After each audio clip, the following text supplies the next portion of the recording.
En 30 minutos, MF Economía e Inversiones y Radio 1000 te traen los principales temas económicos del mundo y de Paraguay con Economía a 1000. Este podcast es presentado por la Bolsa de Valores de Asunción, promoviendo los valores del mercado. Muy buenos días, bienvenidos a una emisión más aquí de Economía 1000. Muchas gracias por la compañía de todos los días, empezando el último mes del año 2025, cargado con muchísima información, análisis y por supuesto entrevistas aquí de primerísima mano. Y antes de darle la bienvenida a nuestro invitado de hoy, la saludo como siempre a nuestra compañera Ada Caballero. ¿Cómo estamos, Ada? ¿Qué tal? Bienvenida. Buen día, Prince, buen día a la audiencia, ¿todo bien y vos? Todo en orden, ya listísima. ¿Te parece si hacemos rápidamente un pimponeo de las principales noticias económicas del día? Sí. Adelante, compañero. MF Economía e Inversiones presenta las principales noticias económicas de Paraguay y el mundo. De acuerdo con Reuters, los precios del petróleo subieron cerca de 1% después de que el consorcio del oleoducto Caspio, responsable del 1% del petróleo mundial, detuviera exportaciones tras un ataque con drones en su terminal rusa del Mar Negro. El Brent aumentó 71 céntimos, 1,14%, hasta $63,09 y el WTI avanzó 68 céntimos, 1,16%, hasta $59,23. La OPEP+ decidió mantener sin cambios la producción para el primer trimestre de 2026, lo que alivió un mercado presionado por un posible exceso de oferta y por cuarto mes consecutivo de caídas del Brent y el WTI. Más información. De acuerdo con Yahoo Finanzas, el cobre marcó un récord en la bolsa de metal de London tras avanzar 0,9% hasta $11.294 por tonelada, mientras que los futuros en la COMEX de Estados Unidos repuntaron 1,6%. La anticipación de aranceles en Estados Unidos generó una carrera por enviar metal al país en un contexto de escasez reforzado por interrupciones en minas y por las tensiones destacadas en las conferencias de Shanghái, donde se mencionaron negociaciones difíciles entre fundiciones y mineras y un aumento de las primas anuales. Ya estamos en compañía de nuestro invitado de hoy, a quien agradecemos su presencia. Es Daniel Burg, gerente general de la Cámara Paraguaya de Carnes. ¿Cómo estamos, Daniel? ¿Qué tal? Bienvenido. Gracias por estar con nosotros. ¿Qué tal? ¿Cómo están? Encantado de acompañarles, como siempre. Gracias, Daniel, y qué mejor que hablarlo contigo. De hecho, si mal lo recuerdo, como semanas atrás habíamos conversado con parte también del equipo de la Cámara Paraguaya de Carnes para ir sondeando un poco cómo está la dinámica de la industria cárnica y salieron datos recientes, así que vamos a compartir e ir profundizando. Pero antes de eso, Daniel, me gustaría que pudieras hacer una suerte de evaluación de estos meses que pasaron del 2025, si quizás podés ir un poquito hacia atrás, cerrando 2024, inicio 2025, para conocer un poco cómo ha sido justamente el comportamiento de la industria. Bueno, realmente ha sido un año récord para la industria cárnica nacional. Hemos visto una demanda internacional muy fuerte. Hemos visto también la apertura de mercados nuevos para la carne paraguaya. Estamos un poco cosechando mucho trabajo que se viene haciendo durante la última 20 años, 10 años y en los últimos 5 años ya con el trabajo de cerca con el SENACSA y la producción, poder acceder a estos mercados. Resultado un poco de lo que ha sido la seriedad con la cual se ha tomado el estatus sanitario del país. También una visión público-privada de expansión internacional, de poder abrir mercados nuevos. Estamos llegando a regiones del mundo donde Paraguay casi que no tiene experiencia, ni política ni comercial. Lo primero que van a conocer de Paraguay seguramente de esos mercados es la carne. Y entonces nosotros como paraguayos que sabemos la calidad de nuestro producto, estamos orgullosos de ser embajadores del Paraguay. Estoy hablando de países como Singapur, Indonesia, por ejemplo. También ahora la apertura de Estados Unidos y Canadá ha revolucionado el sector y esperamos que poder abrir México en los primeros meses del año que viene. Y esto lo que permite es diversificar nuestro mercado y el sector frigorífico exportador poder redireccionar las exportaciones a aquellos mercados que valorizan más nuestro producto, ¿verdad? Entonces, eso tiene un impacto muy grande en la economía nacional.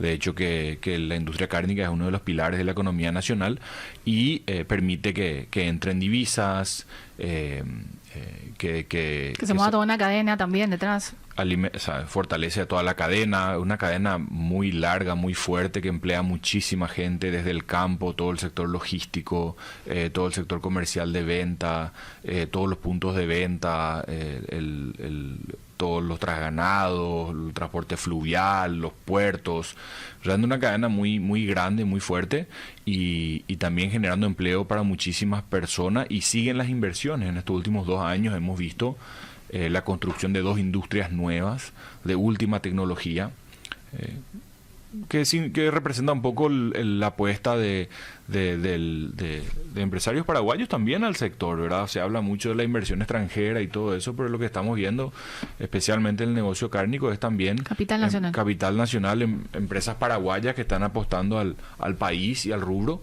y bueno, realmente muy positivo, ¿verdad? Hablabas y hay mucho para abordar cuando estamos hablando del sector, Daniel. Con respecto a los mercados, ¿qué representó para Paraguay la apertura de Estados Unidos? ¿Cuánto ya se ha exportado a ese país y qué tipo de producto corte enviamos justamente a esa gran y potente economía a nivel global?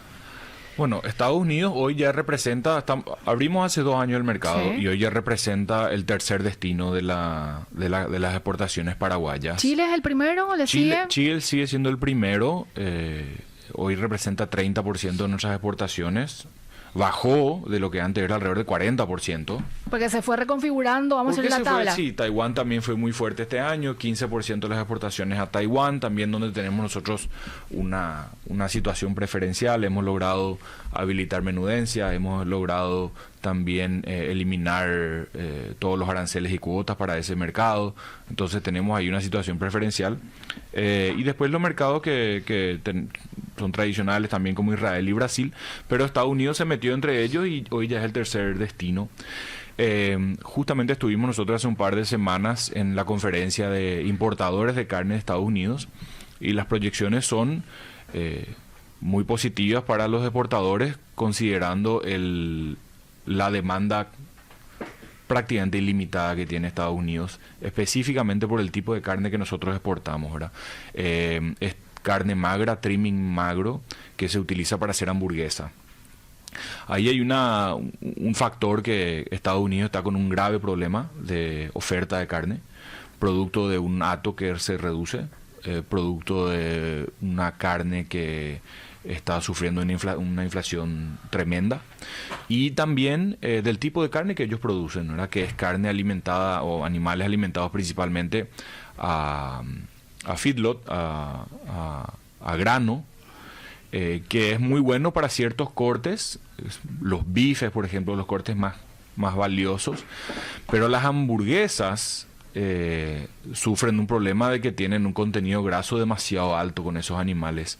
Entonces, que lo que hacen, tienen que mezclarlo, ¿verdad? Entonces necesitan importar Sí. carne magra de países como Paraguay, que tiene una ganadería basada en alimentación a pasto, y con esa mezcla ellos pueden bajar los índices de los porcentajes de grasa que tienen las hamburguesas. Y bueno, la demanda por ese tipo de carne es altísima. Ahora, nos duró 10 días por ahí una situación donde le habían puesto los aranceles de 40% a Brasil, que significaba que Paraguay iba a ganar un protagonismo impresionante en ese mercado. ¿Por qué ese tiempo de 10 días pudieron enviar? No, y bueno, y se levantaban los aranceles para Brasil, y Brasil es un gigante. Totalmente. Y en todos los mercados donde compartimos con Brasil es siempre un desafío poder competir por el volumen, por la economía de escala que se maneja ahí. Pero bueno, creo que va a seguir siendo un año positivo, pero sí, fue una oportunidad que se nos escapó. Un poco también lo que hemos visto en estos últimos años es de que muchas cosas que están fuera de nuestro control ocurren en este Claro. negocio. Ahora hemos visto, por ejemplo, en 2 de nuestros principales mercados, hemos visto guerras, hemos visto el tema de aranceles en Estados Unidos. El año pasado vimos el tema del cierre de la cordillera de los Andes por las nevadas que interrumpieron un poco el comercio con Chile. Entonces parece que todos los años nosotros tratamos de hacer lo mejor que podemos con lo que está en nuestro control, y Claro. creo que hemos mejorado muchísimo en producción, en eficiencia industrial. Creo que Paraguay ha ganado muchísima reputación internacional en el mercado de la carne. Somos un proveedor confiable, nuestra calidad solamente va aumentando. Pero siempre están estas cosas que escapan, claro. escapan tu control y que bueno, que tenemos que tener nosotros la capacidad de adecuarnos y la apertura de muchos mercados es lo que nos permite a nosotros tener ese juego de cintura, que Totalmente. si tenemos un problema, una crisis en algún mercado, rápidamente poder reaccionar y que no nos cueste demasiado caro estas cosas, ¿verdad? Estados Unidos tiene como una cuota establecida, Daniel, y de cuánto pertenece o cuánto pertenece a Paraguay, porque se hablaba mucho de que el cupo justamente era un tanto limitado y que por eso era también justamente el mercado ciertamente limitado para Paraguay. Sí, Estados Unidos, con algunos países, Sí. como Australia, como Uruguay, como Argentina, tiene cuotas propias que ellos le han ofrecido a esos países hace 20, 30 años en otras situaciones coyunturales internacionales, y esos países cuentan con esas cuotas propias, ¿verdad? Paraguay no cuenta con cuota propia. Paraguay comparte una cuota denominada otros países, con varios países, entre ellos Brasil.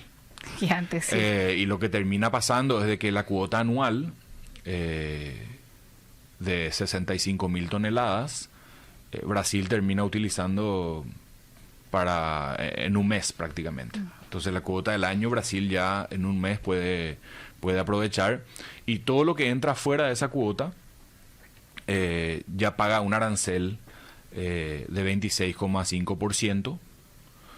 Y bueno, igual en esas condiciones, Estados Unidos se ha convertido en el tercer destino de la carne paraguaya, para que veas Totalmente. la demanda que tiene ese mercado, ¿verdad? Y los precios que están pagando.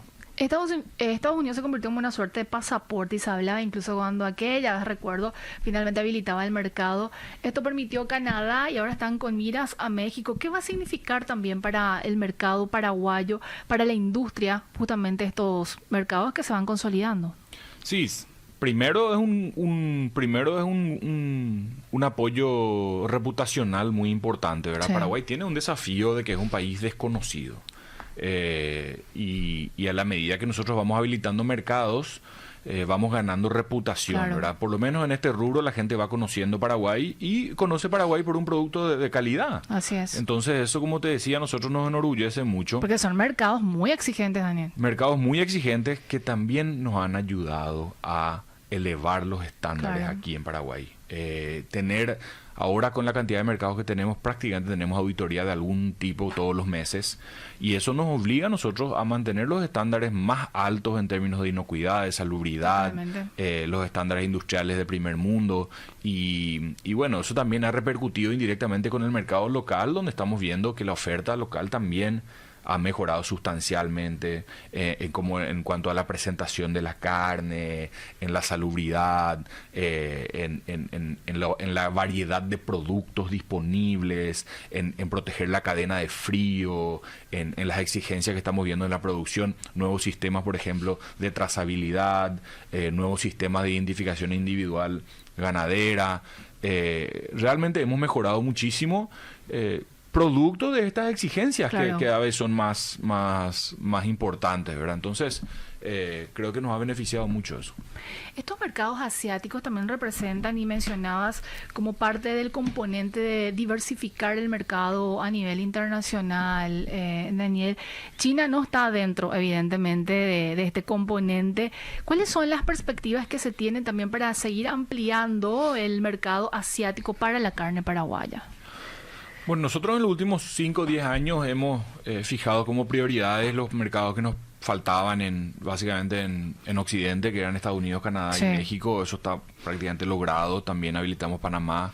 Y entonces, al no tener China, no podíamos nosotros como país, como industria, darnos el lujo de estar fuera del sudeste asiático con el tamaño de ese mercado. Totalmente. Finalmente, lo que nosotros queremos hacer es agrandar los mercados, tener cada vez más mercados. Eso hace de que tengamos mejores opciones, de que podamos nosotros vender más carne, de que pueda entrar más plata para invertir también en producir más carne. Nosotros necesitamos estos ingresos para que el sector productivo, y ahora con este año de lluvia y que han mejorado mucho las condiciones climáticas en el campo, también se puedan hacer las inversiones necesarias para recuperar y crecer nuestro hato ganadero. Se viene cayendo. Esa es otra arista que vamos a conversar, sí, Daniel. recuperar y crecer nuestro hato ganadero. Sí. poder ser más eficientes en la producción, de que podamos producir más kilos de carne por animal, mejorar nuestros índices de parición, un montón de cosas que podemos mejorar todavía para poder vender más carne al mundo y que haya más carne disponible. Y esto solamente se puede lograr cuando vos tenés muchos mercados. Totalmente. Y tenés muchos lugares a donde vender, ¿verdad? No estás limitado por 3 o 4 mercados, que ha sido un poco como nos hemos manejado en el pasado, cómo inició la industria, ¿verdad? Le tenemos a Taiwán como una especie de punto estratégico en Asia. ¿Qué tipo de carne de cortes enviamos a Taiwán? ¿Todo tipo o se limita incluso con hueso? Enviamos todo tipo. Con hueso no. Hueso solamente se puede enviar a Israel. Es el único mercado que ha habilitado la carne con hueso. Eso también es histórico, por decirlo así, ¿verdad, Daniel? ¿Un paso muy importante o no? Muy importante, porque primero rompe unos tabús, ¿verdad? De que la carne con hueso tiene alguna especie de riesgo sanitario, ¿verdad?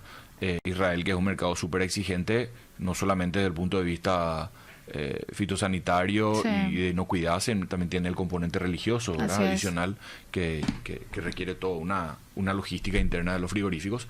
Y usando Taiwán como un poco como entrada al Asia, poder explorar estos países inmensos, ¿verdad? Filipinas, Indonesia, Singapur.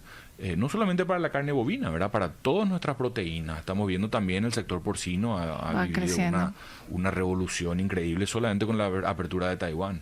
Entonces, creo que hay muchísimo para crecer. Estamos en un buen momento, estamos trabajando bien con el SENACSA, especialmente con el Ministerio de Industria y Comercio, con el Ministerio de Relaciones Exteriores. Así que realmente ha sido un año muy positivo. En carpeta, otro país que está ahí como para abrirse a la carne paraguaya, que están analizando también en conjunto, Daniel. Y bueno, y Corea y Japón son los mercados que nos faltan. Básicamente con eso cerramos lo que son los mercados. ¿En qué instancia están con estos países? Y bueno, las experiencias de otros países nos indican de que con Japón estamos a mitad de camino más o menos. Japón tarda hasta 10 años en habilitar el mercado. Y con Corea creo que estamos un poco más cerca, ¿verdad? A lo mejor en 2 años o algo así ya podemos aspirar a poder estar exportando a Corea. Son también mercados súper exigentes. Que también tienen desafíos arancelarios, tienen desafíos sanitarios, pero bueno, nosotros estamos listos para el desafío y muy orgullosos de que estén considerando a Paraguay como un proveedor de alimentos, ¿verdad? ¿Qué tipo de cortes enviaríamos en el caso de...? A Japón y Corea serían cortes finos, cortes traseros, cortes de mucho valor, ¿verdad? Poder redireccionar esos cortes. También para ver qué competencia se puede hacer con Europa, con Brasil, claro, donde también enviamos ese tipo de cortes. Solamente va a valorizar las exportaciones porque le permite a los frigoríficos analizar los mercados internacionales y decidir en su momento cuál es más atractivo, ¿verdad? Y eso nos da otra posibilidad de negociación también. A la vuelta del corte me gustaría ahondar contigo, Daniel, sobre temas precios, cómo está. También esto que mencionabas del hato ganadero, que existe cierta preocupación también por parte del sector productivo en su conjunto, y otros puntos, ¿te parece? Sin problema. Vamos a ir conversando con Daniel Burg, gerente general de la Cámara Paraguaya de Carnes. Seguís escuchando Economía 1000, muchas gracias por la compañía y hacemos rápidamente información económica de lo que está pasando a nivel regional. ¿Qué tenemos en Argentina? De acuerdo con Bloomberg en línea, los datos del INDEC mostraron en octubre una inflación de 2,3% por encima del 2,1% de septiembre, con una variación interanual de 31,3% y una acumulada de 24,8%. Estacionales subió 2,8%, regulados 2,6% y la inflación núcleo 2,2%, mientras alimentos comenzó a moderarse recién en la última semana de noviembre. Las estimaciones privadas para noviembre ubicaron la inflación general entre 2,3 y 2,5%, con variaciones semanales en alimentos de 0,4 y 0,7% en el Gran Buenos Aires. El promedio de 4 semanas llegó a 3,3 mensual, con aumentos destacados en frutas y en aguas gaseosas y jugos. De Argentina ya nos vamos hasta Brasil, porque de acuerdo con Agencia Brasil, el país cerró acuerdos sanitarios y fitosanitarios con Filipinas, Guatemala y Nicaragua para ampliar sus exportaciones agrícolas. Filipinas aprobó la importación de grasa de vacuno, utilizada en la industria alimentaria en la producción de diésel verde y combustible sostenible para aviación, tras adquirir entre enero y octubre de 2025 casi 1.500 millones de dólares en productos agrícolas brasileños. Nicaragua autorizó el envío de semillas de mijo, cáñamo y nabo al sol, insumos que favorecen la agricultura tropical. Entre enero y octubre de 2025 importó productos agrícolas de Brasil por unos 55 millones de dólares, menciona Agencia Brasil. Y seguimos en compañía de Daniel Burr, el exgerente general de la Cámara Paraguaya de Carnes.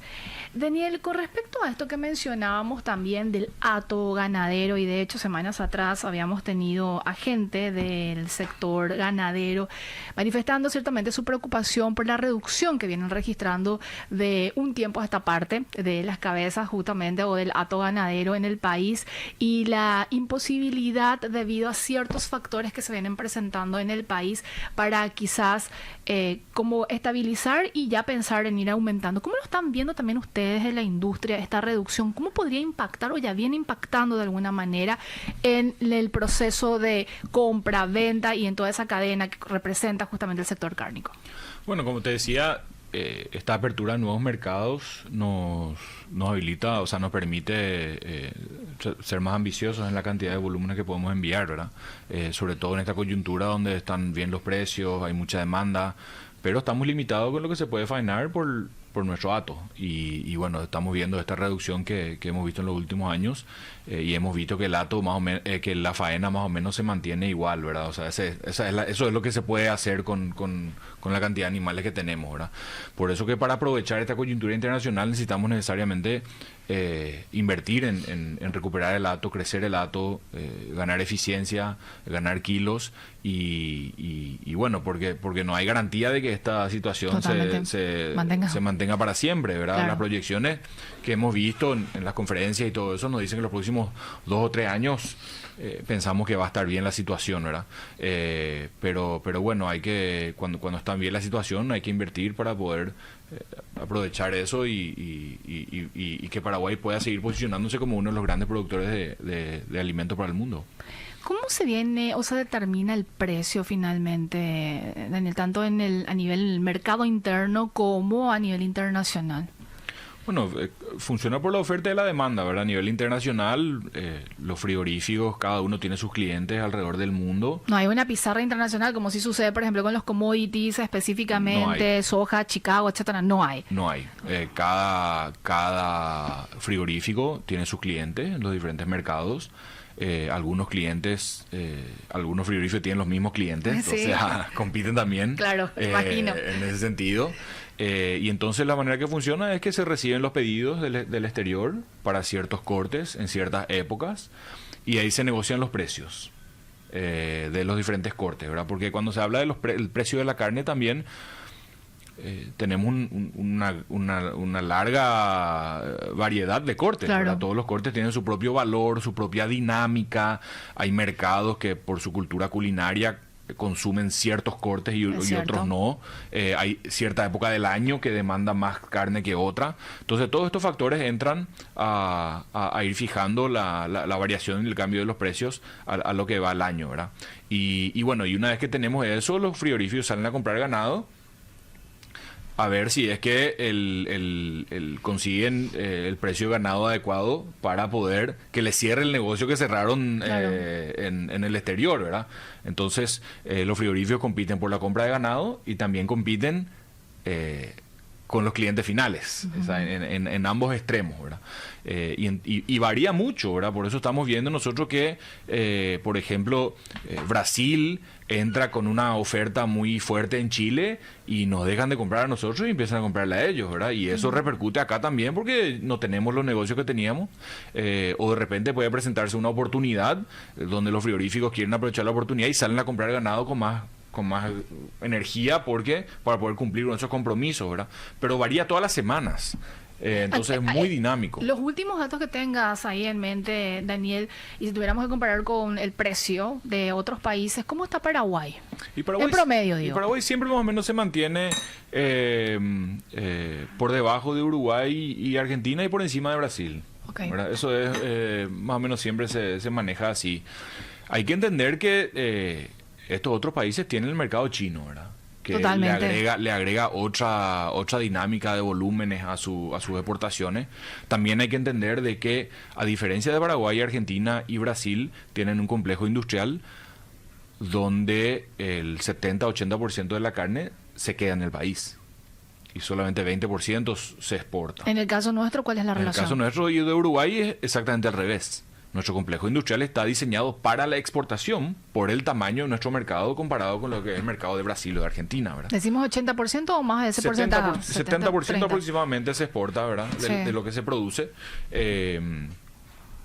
Y todas esas dinámicas también entran en juego porque también son nuestros competidores, ¿verdad? Claro. Entonces la realidad de cada país, de cada frigorífico es diferente. Hay frigoríficos que se dedican, por ejemplo, a atender mercados halal y kosher, que tienen un ritual adicional, que tiene una complejidad aparte, ¿verdad? Hay otros que no.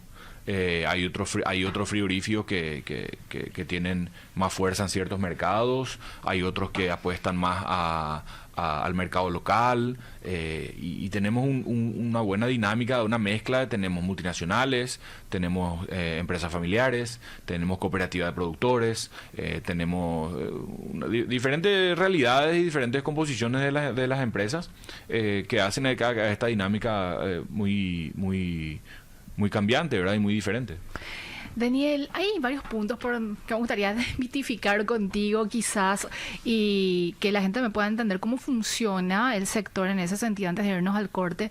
Se habla mucho de que a mayor exportación, en teoría, debería de llegar más carne con hueso y evidentemente tendría que incidir en el precio.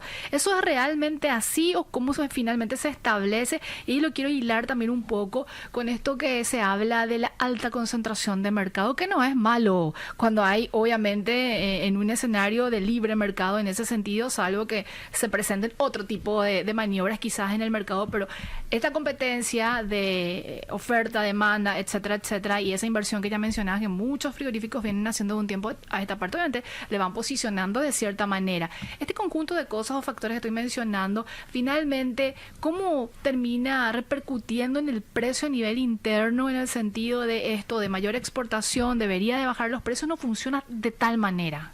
Bueno, como te decía, cada corte tiene su dinámica, sí, ¿verdad? Cuando acá en Paraguay, obviamente, el corte de referencia del cual siempre se habla es la costilla. Que no es el caso en todos los otros mercados, ¿verdad? Solamente acá es el corte de referencia, ¿verdad? Sí, sí. No se puede exportar la carne con hueso, entonces ante mayor faena hay mayores costillares disponibles. Aún así, hay épocas del año donde sube muchísimo la demanda por ese corte en particular. Y entonces, si es que la faena en ese momento del año no está alta o no está suficientemente alta como para atender ese momento puntual, por ejemplo, partido de eliminatorias, Día del Trabajador, Día de la Madre, fin de año, son ocasiones que generan estos picos de la demanda, y nosotros, que somos creyentes en el mercado libre y en la oferta de la demanda y en la libertad de los intercambios de bienes y servicios, también estamos viendo de que la importación de costillas se ha vuelto una posibilidad para poder atender esos picos de demanda a nivel local. Provenientes de Brasil. Provenientes de Brasil, también porque se da la coyuntura de que está más barato en Brasil, o si no, no se podría hacer, ¿verdad? Claro.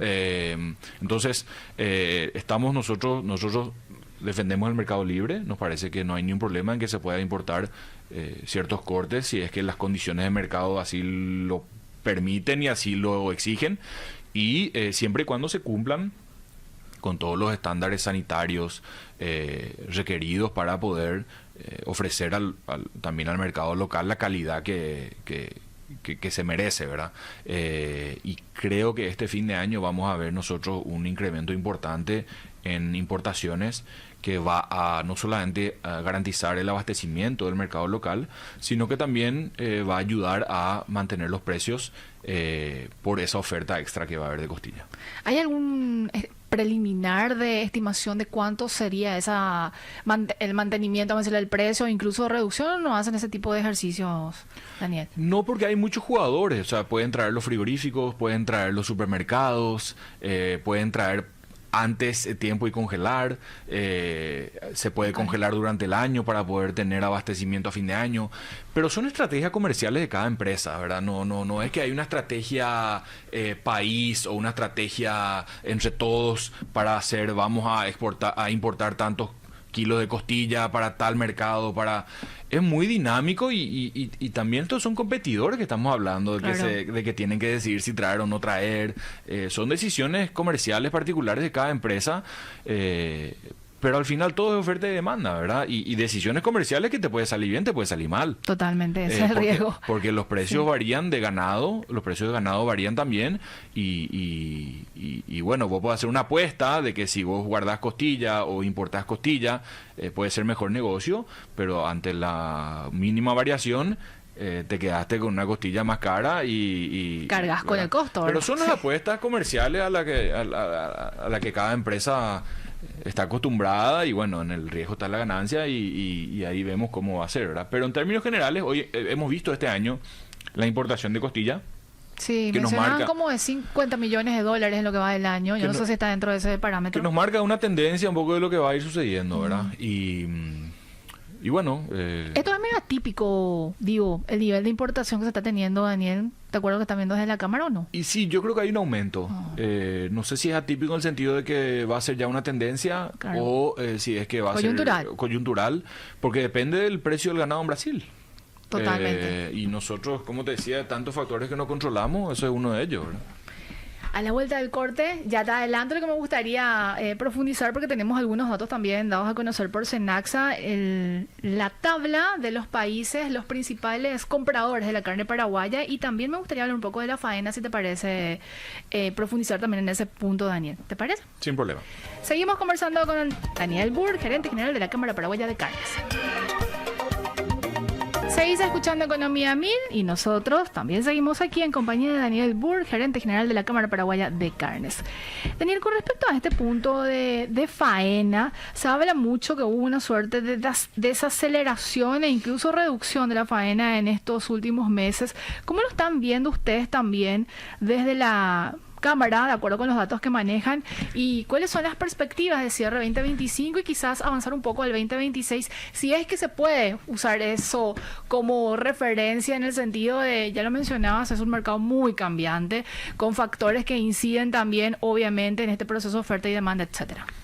Los niveles de faena de los últimos 5 años son bastante parecidos. Estamos hablando alrededor de 2 millones de cabezas. Este año vamos a cerrar seguramente con 2.150.000.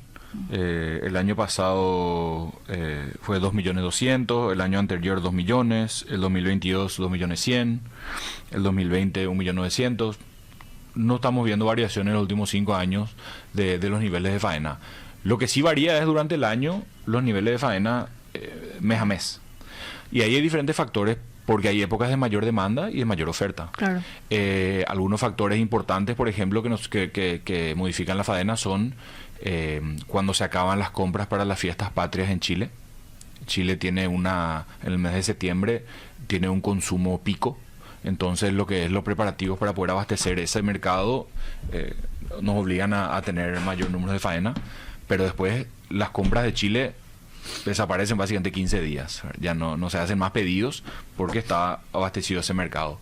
Tenemos también la ida y venida de los equipos kosher para el mercado de Israel, que tiene su temporada. Ellos están en el país por 4 o 5 meses a la vez, después se retiran, después vuelven otra vez. Entonces, cuando no están ellos, no tenemos faena para Israel, por ejemplo, ¿verdad? Entiendo. Después hay épocas de mayor demanda y mayor oferta durante el año, que son cíclicas por temas coyunturales de época del año. Después tenemos también la realidad de nuestros competidores, ¿verdad? Si nosotros vemos de que Brasil está ofreciendo la carne a menores precios en Estados Unidos o en Chile, necesariamente tenemos que bajar los precios de la materia prima para poder competir. Y si no se puede bajar los precios de la materia prima, no podemos cerrar los negocios. Esas son las dinámicas que ocurren todos los meses, por no decir todas las semanas, ¿verdad? Cada mercado tiene su coyuntura, su época del año de mayor demanda, lo que puede pagar, tenemos la presencia de los competidores también. Entonces, todos esos factores coinciden, o sea, trabajan en conjunto para ir fijando cómo se manejan las negociaciones, la faena, los precios y todo muy dinámico, ¿verdad? Quiero compartir estos últimos datos recientes, de hecho, que presentaron desde Cenaxa. El nivel de exportación de carne, menudencias, más productos y subproductos de origen animal por año. Este es el acumulado a noviembre 2025. ¿Y qué podemos destacar dentro de esto también, Daniel? Hay como una suerte de crecimiento. La tendencia es que siga justamente creciendo ya cerrando 2025. Sí, como verás, el grueso de este número es la carne bovina de exportación, ¿verdad? Eso le sumamos la carne porcina, que ha tenido un incremento importante. Estamos hablando de 60 millones de dólares de exportaciones de carne porcina, ¿verdad? Súper importante para ese sector, que tiene un futuro, creo que brillante. Va a requerir mucha inversión en producción, pero somos un país productor de granos, de balanceado, y poder exportar eso como carne de cerdo y no en su estado natural va a dejar un valor agregado para el país muy importante. Y después está la carne de pollo, también que está abriendo mercados muy importantes. Hemos visto ahora que Pollos Caseros envió el primer envío de carne a Filipinas. Estamos viendo las primeras exportaciones de carne de cerdo a Singapur, y también lo que te decía al comienzo de la entrevista, que son un poco nuestros embajadores en lugares donde no tenemos mucha presencia, ¿verdad? Totalmente. Por ejemplo, el mercado de Angola, súper importante para el pollo, por ejemplo, ¿verdad? Y este tipo de cosas son lo que valorizan mucho la agricultura también y la industria nacional. Así que... ¿Volumen de exportación de la carne bovina y en dólares? ¿Cuánto tienen registrado a noviembre? A noviembre, carne bovina, sí. Acaban de salir los datos de Cenaxa. Tenemos de carne bovina a noviembre, sí. 2.107 millones de dólares. Es la primera vez que estamos rompiendo la barrera de los 2.000 millones de dólares en exportación de carne bovina. ¿Antes de cerrar el año o ya así históricamente? A noviembre cerramos eso. Entonces creo que vamos a superar todas las expectativas de este año, tanto en volumen como en valores. Y bueno, eso tiene una repercusión importante en todo el país, impulsado por lo que es la demanda internacional, ¿verdad? Que hay una población creciente, hay países en vía de desarrollo que tienen mayor capacidad adquisitiva, y con eso lo primero que hacen es aumentar la cantidad de proteína de consumo. Claro. ¿No? La siguiente lámina, por favor, compañeros, y esta es una tabla que me encanta y quiero destacarlo porque ya habíamos conversado, de hecho, contigo con respecto a la ubicación, la tabla de, por decirlo, de posición de países mayores compradores de Paraguay, de la carne paraguaya.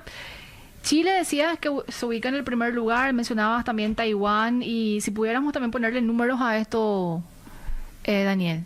Nivel de exportación, valor también. Sí, a Chile estamos exportando a lo que va a noviembre, sí. Casi 600 millones de dólares. Estamos hablando del 30% de nuestras exportaciones. Muchísimo, sí. Muchísimo. Chile tiene dos ventajas. Primero es de que compra los 19 cortes. Entonces se hace mucho más fácil cerrar los negocios cuando vos le puedes vender todos los cortes. No es que le vendes un corte nomás y tienes que estar buscando otro comprador para colocar el resto de los cortes, ¿verdad? Y la parte logística también, ¿verdad? Es como casi. Y el segundo desafío es que es uno de los pocos mercados que podemos estar en góndola en 3 días. Entonces, Chile y Brasil son los únicos países que más o menos nos permiten hacer eso. El resto de nuestra carne tiene que ir congelada, tarda más en llegar y bueno, ahí también pierde un poco de valor, ¿verdad? Claro. Tenemos Taiwán, Estados Unidos. Taiwán con 270 millones de dólares. Sí. Estados Unidos ahí cerca con 260. Israel con 200. Rusia con 112. Y después ya viene Canadá con 50 millones. Y Ghana con 40 millones. ¿Verdad? Otro país donde seguramente Paraguay no tiene mucha historial de relacionamiento ni comercial ni político y bueno, ahí la carne estaba marcando presencia también en África, ¿verdad? Cuando lo que sí tenía con Rusia, por ejemplo, que Rusia se está reposicionando pero para abajo, como perdiendo ciertamente, ¿verdad? Y sí, porque el mismo producto que enviamos a Rusia ahora podemos enviar a Canadá y a Estados Unidos a mejor precio, ¿verdad? Totalmente.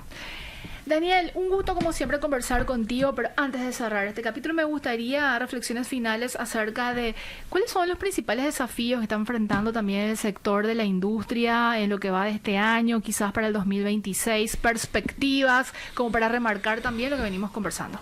Bueno, creo que la demanda internacional va a seguir creciendo. Desafíos son, primero, ver hacer una coordinación público-privada para atender esta cuestión de una decisión país sobre la vacunación, la fiebre aftosa, del estatus sanitario del país. Creo que va a ser uno de los ítems principales de discusión. Y perdón, entre paréntesis, ¿cuál es la posición que tienen desde la Cámara con respecto a ese planteamiento? La Cámara entiende de que es una tendencia internacional y de que todo el mundo va hacia ahí y de que tarde o temprano va a ser una realidad para Paraguay. También entendemos que hay ciertas cosas que hay que asegurar para poder dar el salto en términos de fondos blindados para poder atender cualquier emergencia, el fortalecimiento institucional regional también del SENACSA, hacer una serie de prácticas de incidentes para que haya también los entrenamientos, pero entendemos y creo que el SENACSA ha transmitido con mucha claridad de que la comunidad internacional veterinaria y posiblemente, hoy no, pero posiblemente también los mercados tengan un factor adicional en un negocio donde las medidas pararancelarias, las barreras pararancelarias son comunes, podría convertirse esto también en un factor.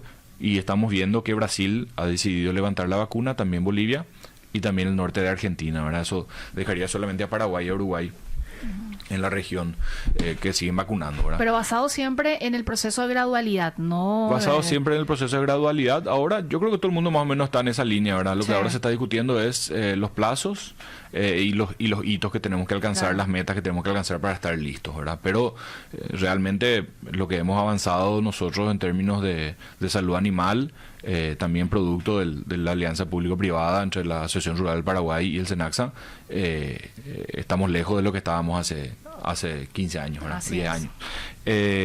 Y que nos ha permitido también tener todo este éxito internacional con las exportaciones, ¿verdad? Y otro es la apertura de Japón, Corea y México, ¿verdad? Que son nuestros próximos desafíos de apertura de mercados.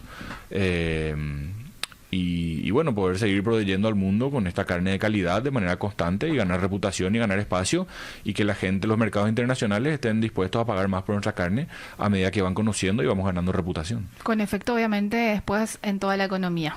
Con efecto en toda la economía, y que también va a ser fundamental para que la producción pueda invertir en recuperar el hato, en crecer el hato, en tener más eficiencia en el campo, porque las oportunidades no son para siempre. Ahora se presenta una coyuntura internacional, una gran oportunidad para el sector, y bueno, tenemos que hacer los deberes acá a nivel local para poder aprovechar esta ola, ¿verdad? Daniel, que tengas un excelente inicio de semana. Muchas gracias, igualmente. Estuvimos con Daniel Burr, gerente general de la Cámara Paraguaya de Carnes. Y así vamos cerrando un capítulo más. Ada, ¿nos reencontramos mañana? Así mismo a las 11. ¿Podemos adelantar algo o no? ¿Dejamos en expectativa? Sí. Bueno, está bien. Que tengan un excelente lunes. Este podcast es presentado por la Bolsa de Valores de Asunción, promoviendo los valores del mercado.